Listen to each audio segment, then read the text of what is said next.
મિત્રો, વિજ્ઞાન અને ટેકનોલોજી વિષયની અંદર સૌ પ્રથમ લેક્ચરની અંદર આપણે વિજ્ઞાન અને ટેકનોલોજી વિષયના ગુણભાર અને વિજ્ઞાન અને ટેકનોલોજીની અંદર આવતા જે વિભાગો છે એના વિશે થોડીક માહિતી મેળવી લઈએ.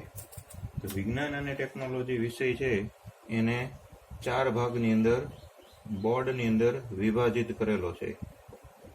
વિજ્ઞાન વિષય છે એનો બોર્ડની અંદર પેપર નંબર એટલે કે કોડ 011 આવે છે. વિજ્ઞાન અને ટેકનોલોજીની અંદર જે 4 ભાગ પાડેલા છે એ 4 ભાગ વિશે આપણે સમજી લઈએ. તો એની અંદર જે પહેલો ભાગ છે એ છે રસાયણ વિજ્ઞાન. આ રસાયણ વિજ્ઞાન જે છે એના માટે પાઠ નંબર છે એ 1, 2, 3, 4 અને 5 આવે છે. ત્યાર પછી બીજો ભાગ છે એ પાડેલો છે જીવ વિજ્ઞાન. જીવ વિજ્ઞાનને આપણે બાયોલોજી તરીકે ઓળખીએ છીએ. રસાયણ વિજ્ઞાન કેમેસ્ટ્રી તરીકે ઓળખાય છે. એની અંદર જે પ્રકરણ છે એ પ્રકરણ નંબર આવે છે 6, 7, 8 અને 9.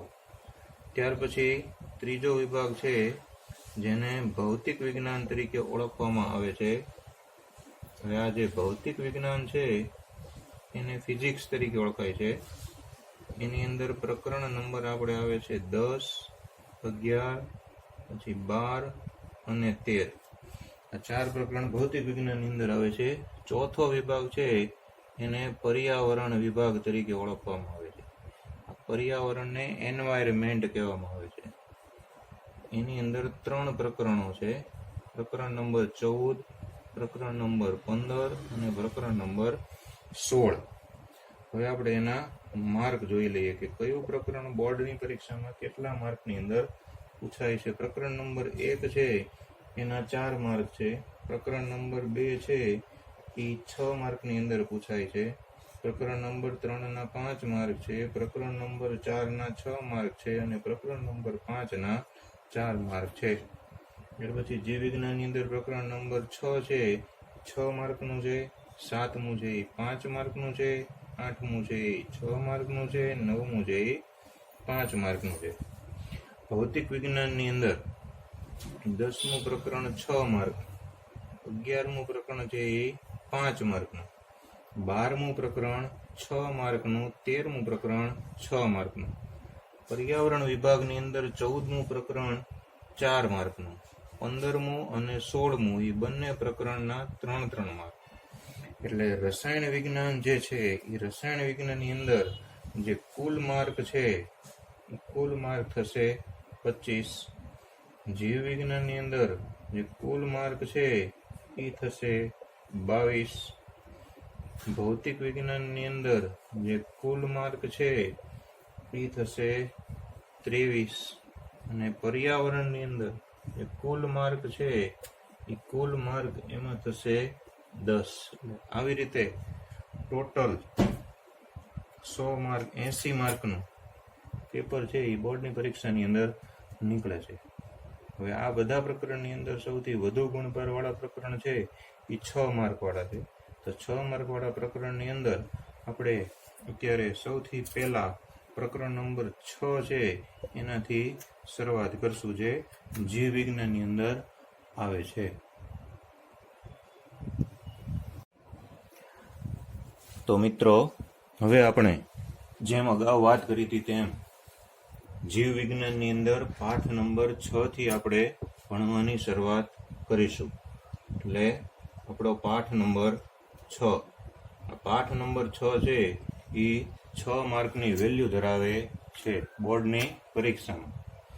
હવે આ જે બધું આપણે આ રીતે ઓનલાઈન અને લોકડાઉન દરમિયાન જે આપણે ભણીએ છીએ એ તો જ આપણને સાર્થક નીવડશે કે જો આપણે એને ગંભીરતાથી લઈ અને ભણીએ.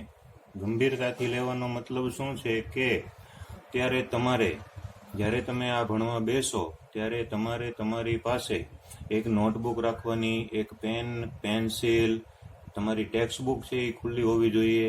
અગત્યના મુદ્દાની અંદર જેટલા આવે અને જેટલા પ્રશ્ન બી આની અંદર આવે એ બધા પ્રશ્ન છે એ તમારે એક નોટની અંદર સારા અક્ષરે લખી લેવાના થશે, અને એના જવાબ છે એ હું અહીંયા કહીશ એટલે એ જવાબ પણ લખવાના આવશે. અને આ રીતે તમારે એના અગત્યના મુદ્દા નોટ ડાઉન કરી અને પછી તમારે એની તૈયારી વાંચીને કરવાની રહેશે. તો આ જે આપણે પ્રક્રિયા કરીએ છીએ એ આપણને સાર્થક નીવડશે, અન્યથા પછી એનો કોઈ અર્થ રહેતો નથી. આપણે સ્કૂલની અંદર જે રીતે લેક્ચર ચાલે છે એ જ રીતનો લેક્ચર સમજી એક રૂમની અંદર એકાંતમાં બેસી અને નોટ ચોપડી વગેરે ખુલ્લું રાખી અગત્યના મુદ્દા નોંધી અને વ્યવસ્થિત પાઠની સમજૂતી જે રીતે વર્ગમાં ભણતા હોઈએ તે જ રીતે આપણે ભણવાની રહેશે.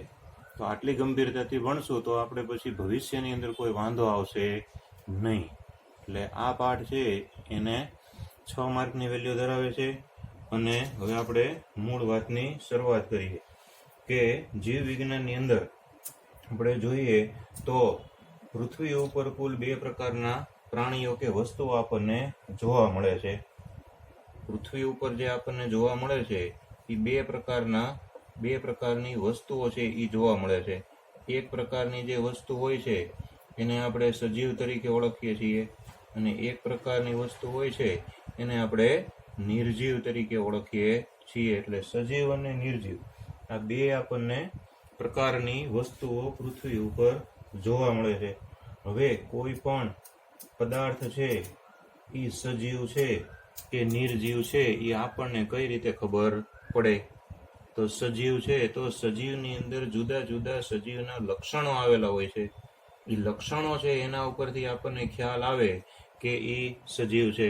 જ્યારે નિર્જીવ છે એના લક્ષણો ઉપરથી ખ્યાલ આવે કે વસ્તુ કે પદાર્થ નિર્જીવ છે. જેમ કે સજીવની અંદર આપણે કોઈ પણ પ્રાણી વિશે વિચાર કરીએ, જેમ કે આપણી આસપાસ જોવા મળતા પ્રાણીઓ છે કે જેમ કે આપણને ગાય જોવા મળે, બરોબર છે, પછી આપણને ધારો કે કૂતરું છે એ જોવા મળે. તો આવા બધા પ્રાણીઓ છે એ આપણને જોવા મળતા હોય, અને ખુદ પોતે મનુષ્ય છે એ સજીવનો અવતાર છે. તો આપણને ખબર પડે કે મનુષ્ય આ બધા સજીવો છે. તો સજીવો છે એના લક્ષણો શું? તો સજીવોને જાત જાતના લક્ષણો હોય છે. એ લક્ષણોની અંદર સૌથી પહેલું લક્ષણ છે એ જીવવા માટે અગત્યનું લક્ષણ કે એ સજીવ છે એ શ્વાસોશ્વાસની ક્રિયા કરતો હોય છે. એટલે કે શ્વસનની પ્રક્રિયા છે એ સજીવ છે એના દ્વારા થતી હોય છે. પછી એ સજીવ છે એની અંદર હલનચલનની પ્રક્રિયા થતી હોય છે. ત્યાર પછી એની અંદર પ્રચલનની પ્રક્રિયા થતી હોય છે. ત્યાર પછી એની અંદર ઉત્સર્જનની પ્રક્રિયા થતી હોય છે. ત્યાર પછી એ સજીવ ખોરાક ખાય એટલે ખોરાકના પાચનની પ્રક્રિયા થતી હોય છે. એ ઉપરાંત એ સજીવ પોતાના જેવો નવો સજીવ ઉત્પન્ન કરે છે એટલે પ્રજનનની પ્રક્રિયા થતી હોય છે. એ સજીવની અંદર સહનિયમન અને સંકલનની પ્રક્રિયા થતી હોય છે. એટલે સહનિયમન અને સંકલન એટલે શું? તો કે આ બધા છે એ આપણા આગળ જતા જઈએ એમ પાઠના નામ જ આવે છે. શ્વસન, હલનચલન, પ્રચલન, ઉત્સર્જન, પાચન, પ્રજનન, સહનિયમન, સંકલન આ બધા લક્ષણો છે એ સજીવ ધરાવે છે. આ ગાય, કૂતરું, મનુષ્ય બધા સજીવ છે તો એ સજીવ બધા લક્ષણો છે એ ધરાવતા હોય છે. જ્યારે એકય લક્ષણ છે એ આ નિર્જીવ છે એ ધરાવતો હોતો નથી. હવે એક વસ્તુ બીજી એ જાણવાની કે સજીવની અંદર કોણ કોણ આવે? બરોબર, આપણે સજીવ એટલે ખાલી આપણે જોયેલા હોય એવા જ તે પ્રાણીઓ અને પક્ષીઓ ને એવું બધું આપણે માનીએ છીએ, પણ સજીવની અંદર આટલી વસ્તુ આવે છે કે કોઈ પણ વસ્તુ છે એ સજીવ છે તો સજીવની અંદર 3 સમાવેશ થઈ શકે છે. સજીવની અંદર એક તો લીલી વનસ્પતિનો સમાવેશ થઈ શકે છે. એ લીલી વનસ્પતિ છે એ સજીવ છે. ત્યાર પછી એની અંદર પ્રાણીઓનો સમાવેશ થઈ શકે છે. અને ત્યાર પછી જે આપણને નરી આંખે નથી દેખાતા એવા સૂક્ષ્મ જીવો છે એનો પણ સમાવેશ છે એ સજીવની અંદર થાય છે. અને આ બધા સજીવો છે એ આ દરેક પ્રકારના લક્ષણો છે એ ધરાવે છે. જેમ કે વનસ્પતિ છે તો વનસ્પતિ સજીવ છે એ આપણને કેવી રીતે ખબર પડે કે ભાઈ વનસ્પતિ છે, આ વનસ્પતિ આપણે કેટલી વાર કીધું છે કે વનસ્પતિ સજીવ છે. તો વનસ્પતિ સજીવ છે એ આપણને કેવી રીતે ખબર પડે? કે આપણે તમને ધારો કે પ્રશ્ન પૂછ્યો હોય કે ભાઈ વનસ્પતિ છે એ સજીવ છે એ આપણને કેવી રીતે ખબર પડે? તો વનસ્પતિ સજીવ છે એના માટે એના કેટલાક લક્ષણો છે. તો એના લક્ષણો શું છે? તો વનસ્પતિ સજીવ છે એના તે લક્ષણો છે. જે લક્ષણો આ સજીવો ધરાવે છે દરેક લક્ષણો વનસ્પતિ ધરાવે છે, પણ એની અંદર એકા પ્રચલનનું લક્ષણ વનસ્પતિ ધરાવતી નથી. બાકી દરેક લક્ષણ છે એ વનસ્પતિ ધરાવે છે અને દરેક પ્રકારની ક્રિયા પણ વનસ્પતિ કરે છે. આપણને દેખાય એવું લક્ષણ કયું? બરોબર, આપણને એમ કે વનસ્પતિ છે એ સજીવ છે એ ખબર કેમ પડે? તો આપણે જવાબ દઈએ કે ભાઈ વનસ્પતિ છે એ લીલી હોય છે એટલે એ સજીવ કહેવાય. તો લીલી હોય એટલે સજીવ કહેવાય એ એક લક્ષણ પૂરતું હોતું નથી. બીજું આપણને દેખાય એવું લક્ષણ કયું? તો કે વનસ્પતિ છે એ કદમાં વૃદ્ધિ પામે છે. કદમાં વૃદ્ધિ પામે છે, અને વૃદ્ધિ પામે એટલે આપણને ખબર પડે કે એ વૃદ્ધિ એટલે શું? તો કે વૃદ્ધિ એટલે વનસ્પતિ છે એના કદમાં થતો વધારો, એને વૃદ્ધિ કહેવામાં આવે છે. એટલે કદમાં થતો વધારો એટલે કદ એનું વધે, કદ વધે એટલે આપણે એને વૃદ્ધિ તરીકે ઓળખીએ. એટલે કદમાં થતો વધારો, આ બધા લક્ષણો છે એ વનસ્પતિની અંદર છે. તો હવે આપણને અહીંયા આગળથી પાઠની અંદરથી પાઠને અનુરૂપ આપણને પ્રશ્ન કયો પૂછાય? તો પ્રશ્ન આપણને એવો પૂછાય કે આ માત્ર હલનચલનનું જે લક્ષણ છે, માત્ર હલનચલનનું લક્ષણ છે એ સજીવ હોવા માટે પૂરતું છે? તો કે હલનચલનનું લક્ષણ એકલું સજીવ હોવા માટે પૂરતું નથી.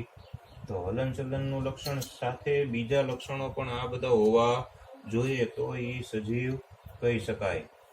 તો સજીવની અંદર જે હલનચલનનું લક્ષણ છે એ બે પ્રકારના હલનચલન સજીવની અંદર જોવા મળે છે.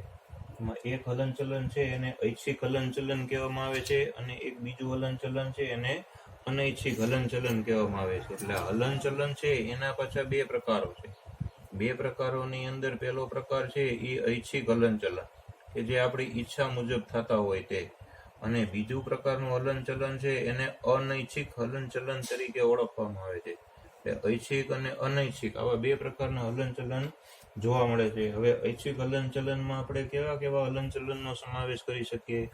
તો કે ઐચ્છિક હલનચલનની અંદર આપણે ચાલવું, દોડવું, નાચવું, કૂદવું, બૂમ પાડવી, આવા બધા જે આપણને દેખાય એવા બધા હલનચલન છે એ આપણે ઐચ્છિક હલનચલનની અંદર લઈ શકીએ. એક જેમ કે ચાલવું, પછી દોડવું, પછી કૂદવું, પછી નાચવું, પછી સાયકલ ચલાવવી, બરોબર છે.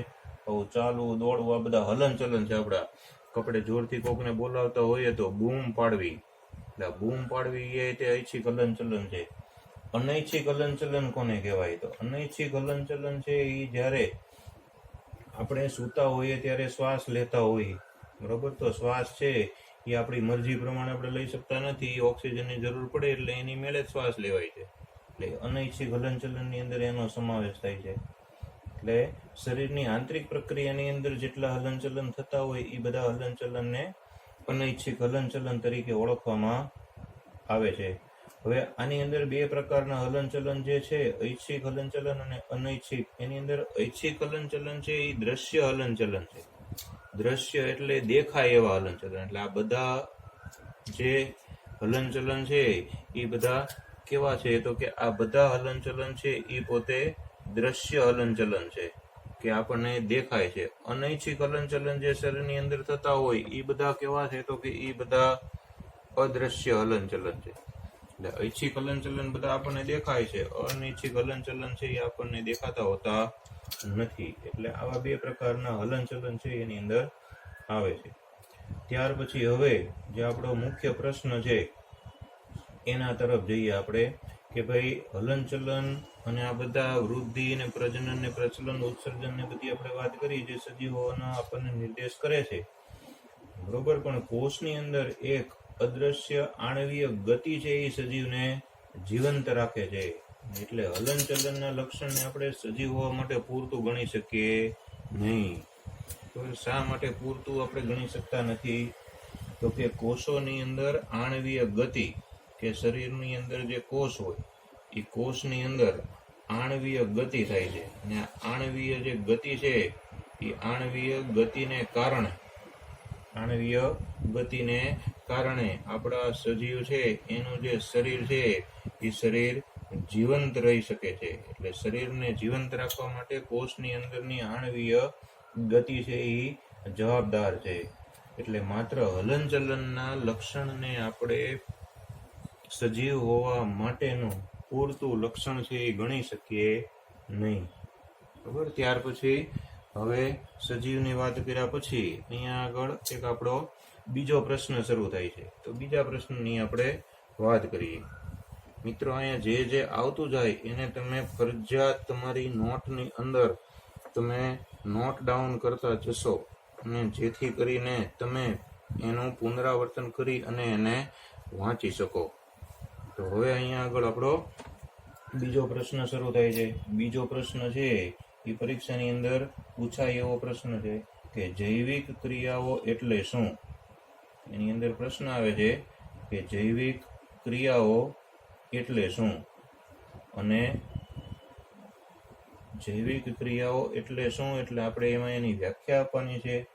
અને સજીવો માટે અગત્યની જૈવિક ક્રિયાઓ, સજીવો માટે અગત્યની જૈવિક ક્રિયાઓ સમજાવો. સજીવો માટે અગત્યની જૈવિક ક્રિયાઓ સમજાવો.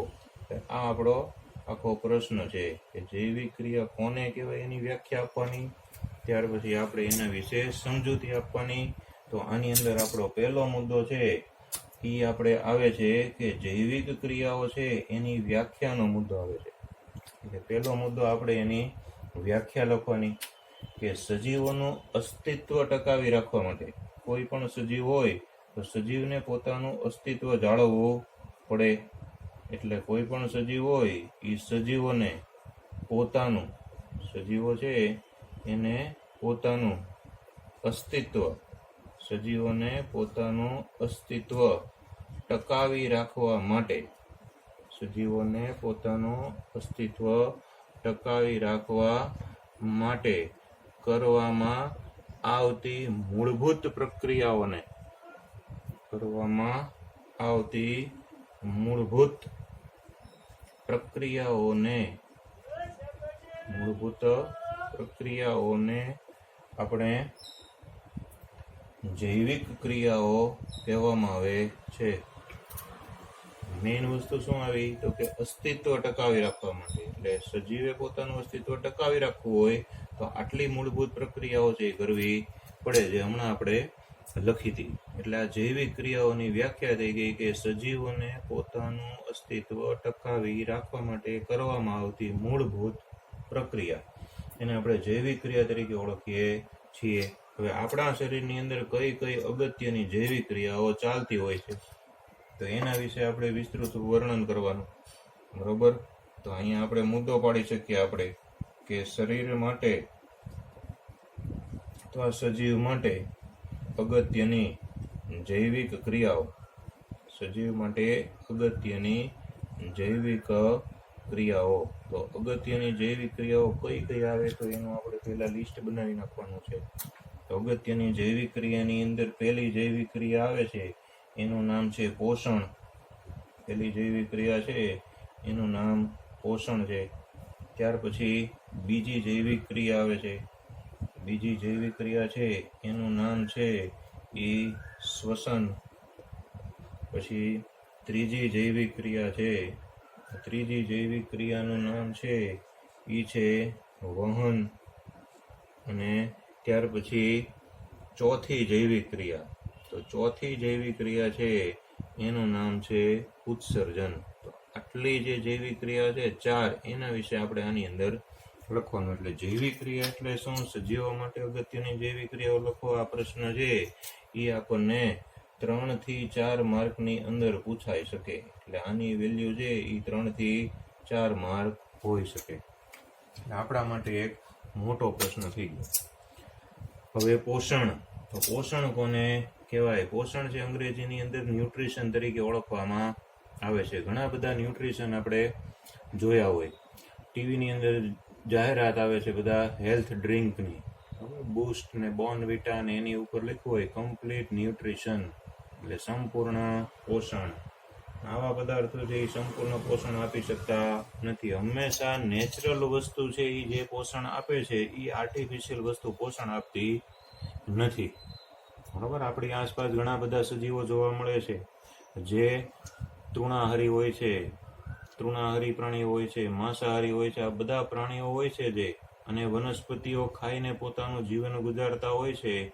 તો જેટલી વસ્તુ એ લોકો કાચી ખાય છે એ લોકો કોઈ દિવસ માંદા પડતા નથી. આપણે જોઈએ છીએ કે એ લોકો કોઈ દી માંદા પડતા નથી.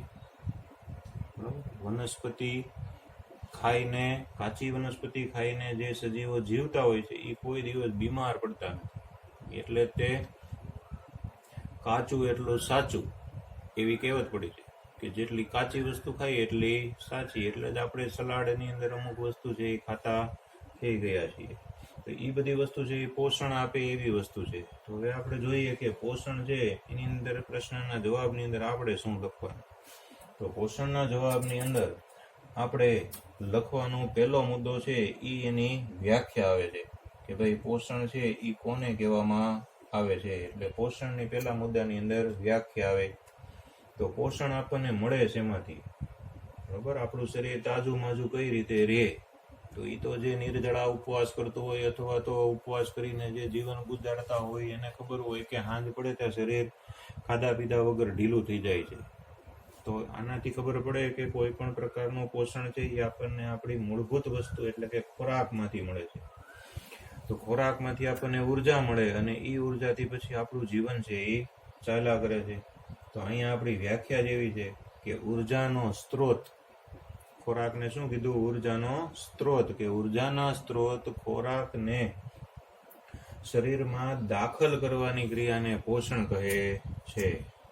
એટલે ઉર્જાના સ્ત્રોત ખોરાકને, ખોરાક છે એ ઉર્જાનો સ્ત્રોત છે. એટલે ઉર્જાના સ્ત્રોત એ ખોરાકને શરીરમાં દાખલ કરવાની ક્રિયાને પોષણ કહેવામાં આવે છે. એટલે આ પહેલો મુદ્દો થયો એની વ્યાખ્યા કે ઉર્જાનો સ્ત્રોત ખોરાક એને શરીરમાં દાખલ કરવાની ક્રિયાને પોષણ કહેવામાં આવે છે. પોષણની વ્યાખ્યા થઈ. ત્યાર પછી બીજું કે આપણો મોટા ભાગનો ખોરાક છે એ કાર્બનિક હોય છે. એટલે બીજા મુદ્દામાં આપણે એવું લખવાનું કે મોટા ભાગનો ખોરાક છે એટલે કે ખાદ્ય પદાર્થો છે એ કેવા હોય છે? તો કે કાર્બનિક હોય છે. એટલે કાર્બનિક હોય એટલે કાર્બનિક પદાર્થ છે એ કેવા હોય? તો કે કાર્બનિક પદાર્થ જટિલ હોય છે. એટલે એની જે જટિલતા છે એ જટિલતાને કારણે સજીવો છે એ વિવિધ પ્રકારની પોષણ પદ્ધતિઓ દર્શાવે છે. એટલે બીજો મુદ્દો આપણો આ થયો પોષણ પદ્ધતિઓનો.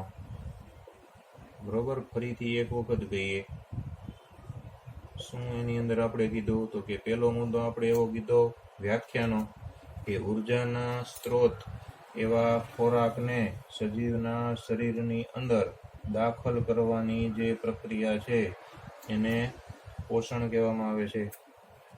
બીજો મુદ્દો કાર્બનિક ખોરાક, મોટા ભાગનો ખોરાક કાર્બનિક હોય છે અને કાર્બનિક ખોરાક એની જટિલતાને કારણે સજીવો વિવિધ પ્રકારની પોષણ પદ્ધતિઓ દર્શાવે છે.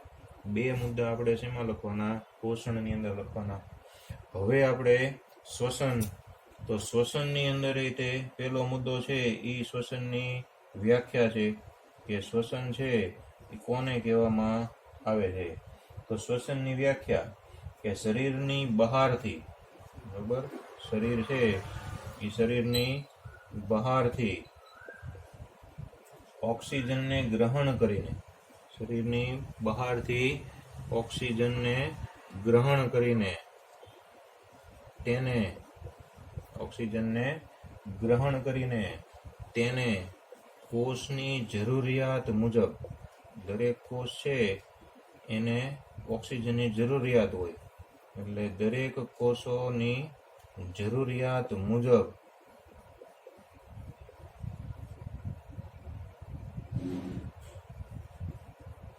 ખોરાકના વિઘટનમાં ઉપયોગ કરવાની પ્રક્રિયાને, ખોરાકના વિઘટનમાં, ખોરાક છે એના વિઘટનમાં ઉપયોગ કરવાની પ્રક્રિયા છે એને શ્વસન કહેવામાં આવે છે. ઉપયોગ કરવાની પ્રક્રિયા. આપણે જનરલી એવું માનતા હોઈએ કે શ્વસન લેવો એટલે શ્વસન એટલે શ્વાસ લેવો અને શ્વાસ છોડવો એટલે શ્વસન થઈ ગયું. પણ શ્વસન એવું હોતું નથી, એને શ્વાસોશ્વાસની ક્રિયા કહેવામાં આવે છે. શ્વસન એટલે શું? કે શ્વસન છે એ શક્તિ ઉત્પન્ન કરવાની પ્રક્રિયા છે. કે આપણે જે ખોરાક ખાધો હોય એ ખોરાક છે એ સજીવના શરીરની અંદર જાય, અંદર જઈ અને આપણે 9મા ધોરણમાં શીખી ગયા એમ કોષનું પાવર હાઉસ આવે, કણાભ સૂત્ર. એ કણાભ સૂત્રની અંદર પોષક પદાર્થો જાય અને કણાભ સૂત્રની અંદર આ શ્વસનથી શ્વાસોશ્વાસની ક્રિયાથી લીધેલો ઓક્સિજન એની અંદર જાય અને પછી કોષની અંદર એ ખોરાકનું વિઘટન થાય અને વિઘટનને પરિણામે શક્તિ ઉત્પન્ન થાય. તો આ સમગ્ર પ્રક્રિયા છે એ શ્વસન તરીકે ઓળખાય છે. એટલે શ્વસન ક્રિયા છે એની અંદર બીજો મુદ્દો આવ્યો. આ પહેલો મુદ્દો હતો એની વ્યાખ્યાનો મુદ્દો હતો, બરોબર છે. હવે એનો બીજો મુદ્દો એવો છે કે શ્વસન ક્રિયા દ્વારા ખોરાકનું વિઘટન થઈને શક્તિ ઉત્પન્ન થાય છે. બરોબર, શું થાય છે કે શ્વસન ક્રિયા દરમિયાન ખોરાકનું વિઘટન થાય છે અને વિઘટન થઈને શક્તિ ઉત્પન્ન થાય છે. એટલે ખોરાકનું વિઘટન થઈ અને શક્તિ ઉત્પન્ન કરવામાં આવે છે. ભવિષ્યમાં આપણે જોશું આજ પાઠની અંદર આગળ કે શ્વસન બે પ્રકારના હોય છે, જારક શ્વસન અને અજારક શ્વસન. બરાબર, તો અહીંયા આગળ શ્વસનની અંદર આપણે બે જ મુદ્દા લખવાના. એક મુદ્દો લખવાનો આપણે વ્યાખ્યાનો, કે શરીરની બહારથી ઓક્સિજનને ગ્રહણ કરીને તેને કોષોની જરૂરિયાત મુજબ ખોરાકના વિઘટનમાં ઉપયોગ કરવાની પ્રક્રિયાને શ્વસન કહેવાય છે. બીજું, ખોરાકનું વિઘટન થઈને શક્તિ ઉત્પન્ન કરવામાં આવે છે. શ્વસન ક્રિયામાં ખોરાકનું વિઘટન થઈને શક્તિ ઉત્પન્ન કરવામાં આવે છે. હવે ત્રીજું આવે છે વહન. બે મુદ્દા લેવાના છે. પહેલો મુદ્દો આપણે લેવાનો છે વહનની અંદર, લેવાનો છે આપણે એકકોષી પ્રાણીઓમાં વહન, અને પછીનો આપણે લેવાનો છે બહુકોષી પ્રાણીઓમાં વહન. બરાબર, તો હવે આપણે વહનની વાત કરીએ. તો વહન છે એ બે પ્રકારના હોય છે. પહેલા શરૂઆતમાં આપણે એકકોષી પ્રાણીઓની અંદર વહનની વાત કરીશું અને પછી આપણે બહુકોષી પ્રાણીઓમાં વહનની વાત કરીશું. એટલે વહનના ટોપિકની અંદર આપણે બે જ મુદ્દા ભણવાના છે. એટલે બે મુદ્દા આવી રીતે યાદ રાખી શકાય. મિત્રો, કોઈ પણ પ્રશ્ન હોય એની અંદર હું તમને દરેક વખતે યાદ રાખવાના મુદ્દાની હિન્ટ આપતો જાય છે, એ તમારે ખાસ યાદ રાખવાનું. ઘણા બધા એવા હોય છે કેવી રીતે યાદ રાખવાનું એ જ ભૂલી જાય, તો પછી એને પ્રશ્નનો જવાબ યાદ રાખવામાં તકલીફ પડે છે. એટલે અહીંયા જે આવી રીતે લખાવેલું છે એને તમારી એ જ સિક્વન્સની અંદર યાદ રાખશો તો તમને સરળતાથી યાદ રહી જશે. અને આવી રીતે આપણે એક પોતાની નોટ બનાવતી જવાની, એ નોટની અંદર જ તે આપણે વાંચવાનું થશે. તો વહનની અંદર હમણાં જેમ વાત કરી એમ કે બે પ્રકારના પ્રાણીઓની અંદર વહન આપણે જોઈએ છીએ, બરોબર છે. પહેલા આપણે જે વહન જોશું એ આપણે એક કોષી પ્રાણીની અંદર જોશું. એટલે આપણો પહેલો મુદ્દો છે એ એક કોષી પ્રાણીની અંદર વહનનો મુદ્દો આવશે. કે એક કોષી જે સજીવો હોય છે એની અંદર ખોરાક ગ્રહણ, વાયુઓની આપલે અને ઉત્સર્ગ દ્રવ્યના નિકાલ માટે કોઈ વિશિષ્ટ અંગની જરૂરિયાત હોતી નથી. બરાબર, એક કોષી પ્રાણીઓ છે અથવા તો સજીવો છે એની અંદર ત્રણ વસ્તુ યાદ રાખવાની. એક જે એને કીધું છે આપણને, એ કીધું છે ખોરાક ગ્રહણ, એટલે જે હમણાં આપણે વાત કરી પોષણ લેવાની પ્રક્રિયા. બીજું છે વાયુઓની આપલે. સજીવે શબ્દ એવો વાપર્યો છે કે વાયુઓની આપલે. એટલે વાયુઓની આપલે એટલે હમણાં જે વાત કરી શ્વસનની પ્રક્રિયા, એ વાયુઓની આપલેની પ્રક્રિયા છે. એટલે વાયુઓની આપલેની પ્રક્રિયા. ત્યાર પછી ઉત્સર્ગ દ્રવ્યો આપણા શરીરની અંદર ઉત્પન્ન થાય, એ ઉત્સર્ગ દ્રવ્યો એના નિકાલની પ્રક્રિયા. ઉત્સર્ગ દ્રવ્યોના નિકાલની જે પ્રક્રિયા છે, આ બધી પ્રક્રિયાઓ માટે તેની અંદર કોઈ વિશિષ્ટ અંગની જરૂરિયાત હોતી નથી. કોઈ વિશિષ્ટ અંગ, એની કોઈ વિશિષ્ટ પ્રકારનું જે અંગ છે એ વિશિષ્ટ અંગ એને જરૂરિયાત હોતી નથી. વિશિષ્ટ અંગની જરૂરિયાત નથી. શા માટે નથી? તો કે એની અંદર લખી નાખવાનું કે કારણ કે તેના શરીરની સમગ્ર સપાટી, તેના શરીરની, જેનું આખું શરીર હોય એ આખા શરીરની સમગ્ર સપાટી, સજીવના શરીરની સમગ્ર સપાટી એ પર્યાવરણના સીધા સંપર્કમાં હોય છે. પર્યાવરણના સીધા સંપર્કમાં હોય છે અને સીધા સંપર્કમાં હોવાને કારણે તેને કોઈ વિશિષ્ટ અંગની જરૂરિયાત હોતી નથી. એટલે આપણો પહેલો મુદ્દો લખવાનો, એકકોષી પ્રાણીઓની અંદર ખોરાક ગ્રહણ, વાયુઓની આપ-લે અને ઉત્સર્ગ દ્રવ્યના નિકાલ માટે કોઈ વિશિષ્ટ અંગની જરૂરિયાત હોતી નથી, કારણ કે તેના શરીરની સમગ્ર સપાટી પર્યાવરણના સીધા સંપર્કમાં હોય છે. હવે આપણે બીજી વાત કરવાની બહુકોષી પ્રાણીઓની. તો આપણો અહીંયા આગળ બીજો મુદ્દો શરૂ થાય. બીજો મુદ્દો છે એ આપણે કોના માટે લેશું? તો કે બીજો મુદ્દો આપણે બહુકોષી પ્રાણીઓ માટે લેશું. એટલે યાદ રાખવાની પ્રક્રિયાની અંદર આપણને સરળતા રહે કે કેવી રીતે યાદ રાખવાનું. તો કે એક મુદ્દો એક કોષીનો અને બીજો મુદ્દો બહુકોષીનો.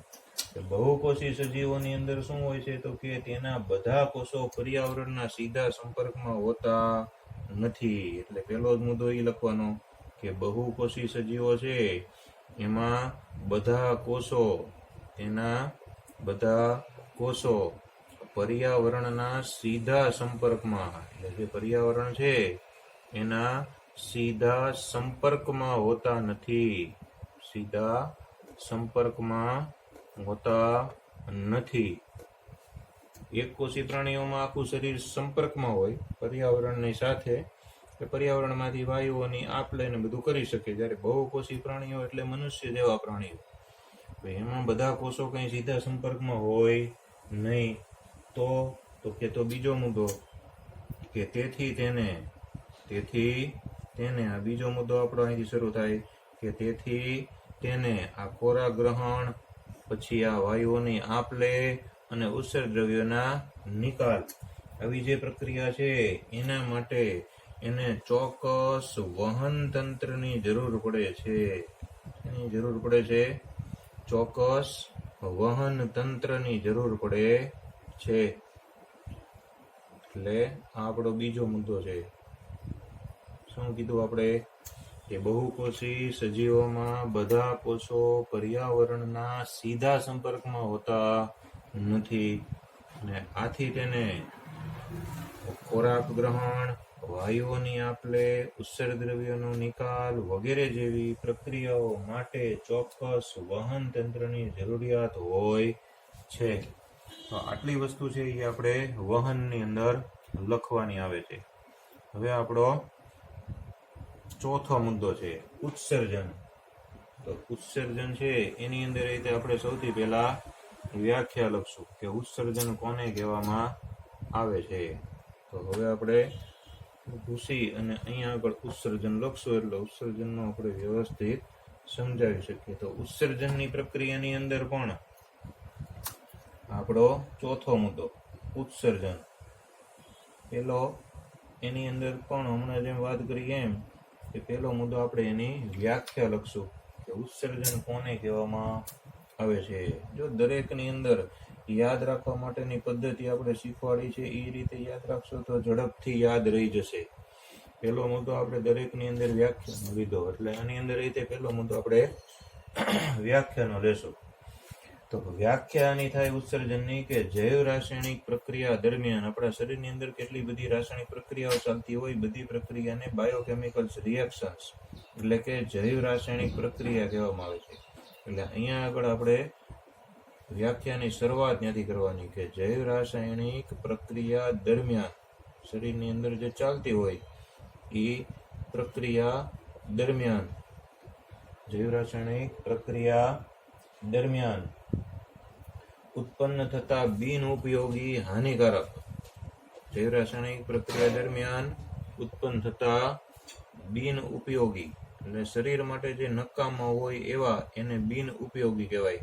એટલે બિન ઉપયોગી હોય, વળી પાછા શરીર માટે હાનિકારક હોય. એટલે આવા બિન ઉપયોગી અને હાનિકારક જે નકામા પદાર્થો હોય, નકામા પદાર્થો એને ઉત્સર્ગ દ્રવ્યો કહેવાય. એટલે આપણે લખવાનું કે નકામા ઉત્સર્ગ દ્રવ્યો એના નિકાલ કરવાની પ્રક્રિયા, એટલે કે શરીરમાંથી નિકાલ કરવાની જે પ્રક્રિયા છે એ પ્રક્રિયાને ઉત્સર્જન તરીકે ઓળખવામાં આવે છે.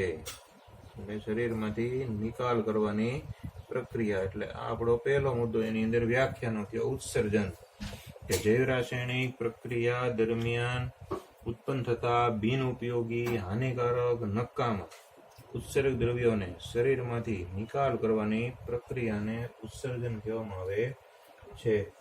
હવે ઉત્સર્જનની અંદર બીજો મુદ્દો હતો. બીજો મુદ્દો છે એની અંદર એ બે પદાર્થ બે આવે, એક એકકોષી માટેનો મુદ્દો અને એક બહુકોષી માટેનો મુદ્દો. તો અહીંયા આગળ આપણે પહેલો મુદ્દો છે એ એકકોષીઓ માટે લેશું કે એકકોષીની અંદર કઈ રીતે હોય છે. તો કે એકકોષી જે પ્રાણીઓ હોય છે એમાં હમણાં જેમ વાત કરી એમ કે એના શરીરના બધા કોષો છે એ પર્યાવરણના સીધા સંપર્કમાં હોય છે. એટલે એક કોષી પ્રાણીઓ છે એની અંદર એક સાદી ક્રિયા છે પ્રસરણ, એ માત્ર પ્રસરણની ક્રિયા છે એના દ્વારા એ ઉત્સર્જન કરી શકે છે. એટલે અહીંયા આપણે એક જ વસ્તુ યાદ રાખવાની છે કે એ માત્ર એક જ ક્રિયા કે પ્રસરણની ક્રિયા જેને આપણે કહીએ છીએ એ પ્રસરણની ક્રિયા છે એના દ્વારા એ ઉત્સર્જન છે એ કરે છે. પ્રસરણની ક્રિયા છે એ જેના કોષો સીધા સંપર્કમાં હોય એવા જ પ્રાણીઓ કરી શકે છે, બીજા કરી શકતા નથી. એટલે પ્રસરણની ક્રિયાથી. અને બહુકોષી પ્રાણીઓ છે એમાં આપણે કીધું વહન તંત્રની જરૂર પડે છે. તો બહુકોષી પ્રાણીઓ છે એની અંદર ઉત્સર્જન માટે કોઈ ચોક્કસ અંગ કે તંત્ર આવેલું હોય છે. એટલે ચોક્કસ અંગ કે તંત્ર છે એના દ્વારા ઉત્સર્જન થાય છે. તો ઉત્સર્જનની અંદર બે મુદ્દા. પહેલો મુદ્દો એની વ્યાખ્યા કે જૈવ રાસાયણિક પ્રક્રિયા દરમિયાન ઉત્પન્ન થતા બિનઉપયોગી, હાનિકારક, નકામા ઉત્સર્ગ દ્રવ્યો શરીરમાંથી નિકાલ કરવાની પ્રક્રિયાને ઉત્સર્જન કહેવાય.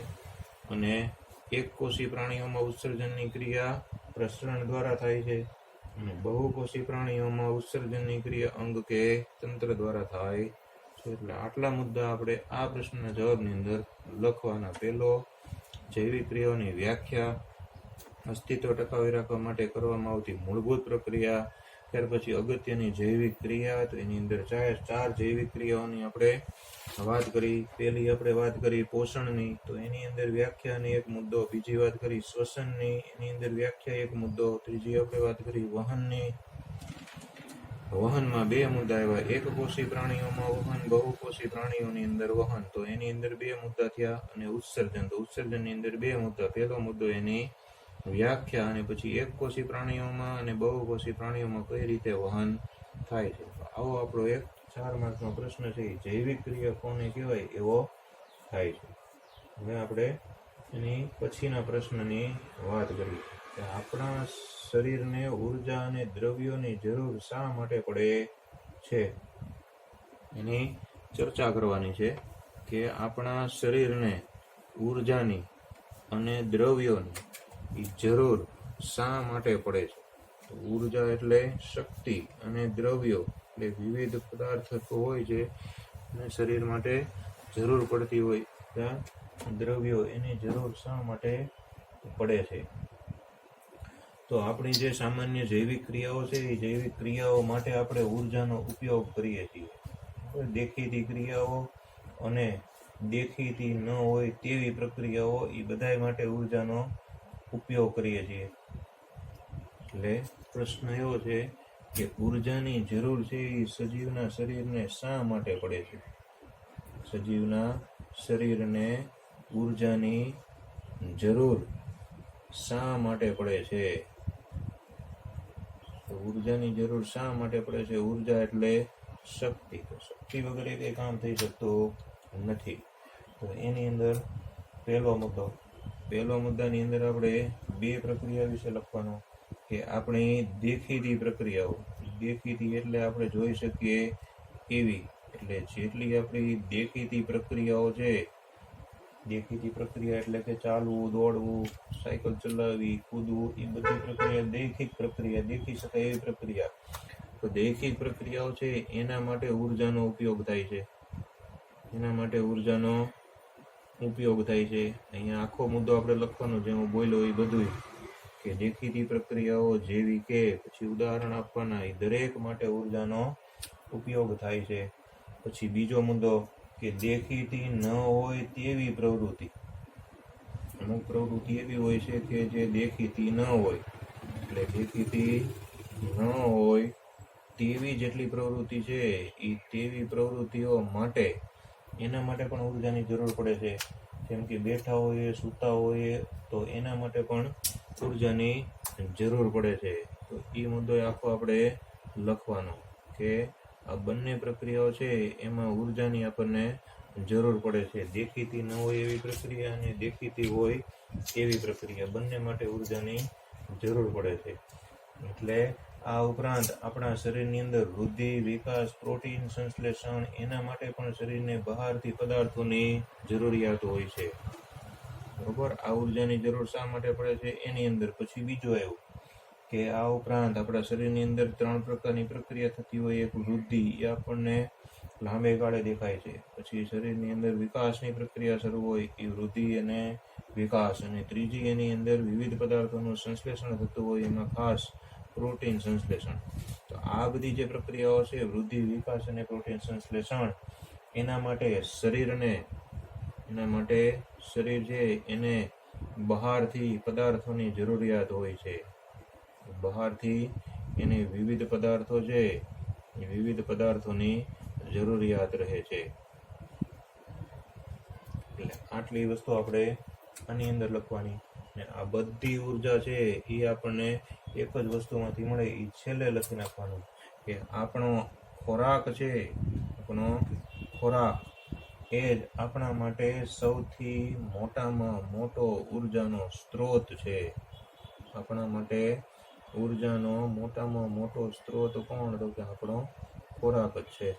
તો આની અંદર આપણે 3 જ મુદ્દા લખવાના આવે છે કે આપણી દેખીતી પ્રક્રિયા જેવી કે ચાલવું, દોડવું, નાચવું, કૂદવું વગેરે માટે આપણે ઉર્જાનો ઉપયોગ કરીએ છીએ. દેખીતી ન હોય તેવી પ્રવૃત્તિ, જેમ કે બેઠા હોઈએ, સૂતા હોઈએ, ત્યારે પણ આપણે આપણી સ્થિતિ જાળવી રાખવા માટે ઉર્જાનો ઉપયોગ કરીએ છીએ. પછી વૃદ્ધિ, વિકાસ, પ્રોટીન સંશ્લેષણ વગેરે જેવા કાર્યો છે એ કરવા માટે શરીરને બહારથી પદાર્થોની જરૂરિયાત રહે છે, અને આ જરૂરિયાત ખોરાક પૂરી પાડે છે. એટલે આપણો ખોરાક છે એ જ આપણા શરીરની અંદર ઉર્જાનો મોટામાં મોટો સ્ત્રોત છે એ ગણાય છે. બરાબર, તો હવે પછીના પ્રશ્નની ચર્ચા આપણે ફરીથી બીજા લેક્ચરની અંદર કરીશું.